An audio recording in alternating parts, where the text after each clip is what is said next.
بسم اللہ الرحمن الرحیم۔ السلام علیکم ورحمۃ اللہ وبرکاتہ۔ ناظرین، میٹھی اور گرم چیزیں کھانے کے بعد پانی پینا دانتوں کو خراب کر دیتا ہے۔ لیموں کا رس چوس لیا کرو، چہرے کی جھریاں غائب ہو جائیں گی۔ اگر کولیسٹرول بڑھ جاتا ہے تو باقاعدگی سے بادام کھایا کریں۔ کیلا کینسر کے مریض کے لیے نہایت فائدہ مند ہے۔ ناشتے میں کھجور کھانے سے انسان جادو ٹونے سے محفوظ رہتا ہے۔ اگر پیٹ کی کوئی بھی بیماری ہو تو گھر میں مسور کی دال کا استعمال زیادہ کریں۔ دودھ اور کیلا ایک ساتھ کھانے سے پیٹ خراب ہو جاتا ہے۔ خواب میں آباد جگہ کا دیکھنا گھر میں خوشحالی لانا ہے۔ پیپل کا پتا منہ پر باندھنے سے منہ کے دانے ختم ہو جاتے ہیں۔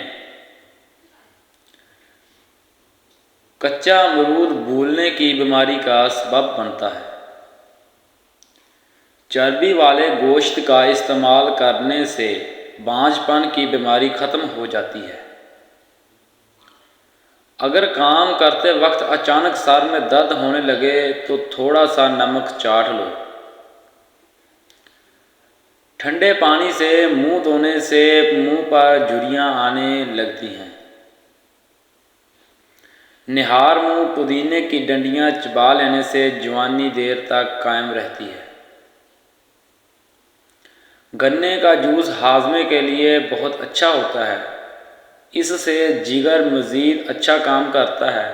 روزانہ گنے کا ایک گلاس پی لو، یہ یرقان کے مریض کو تیزی سے اس مرض سے چھٹکارا دلاتا ہے۔ پپیتے کے پتوں کا پیسٹ بنا کر 15 دن تک مسلسل استعمال کرنے سے یرقان جیسی بیماری سے آسانی سے نجات ملتی ہے۔ اگر قبض نہ جاتی ہو تو اسوغول کا چھلکا گرم دودھ میں ملا کر پی لیا کرو۔ ہونٹ پھٹنے لگیں تو گائے کا کچا دودھ لگا لو۔ جن کو جوڑوں کے درد کا مسئلہ ہو وہ سوہانجنا کی پھلیاں پکا کر سالن کھایا کریں۔ نہار منہ ابلے ہوئے چنے کھانے سے کبھی بھولنے کی بیماری نہیں لگتی۔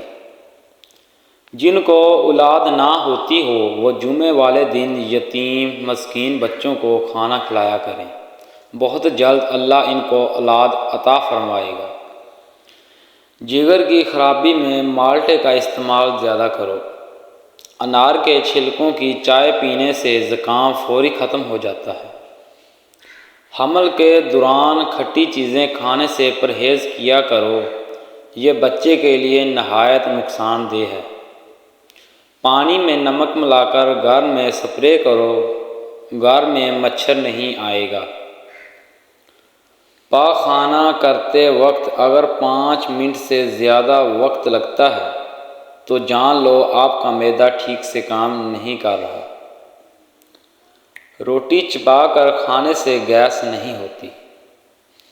ناخنوں پر پالش لگانے سے گھر میں نحوست آتی ہے۔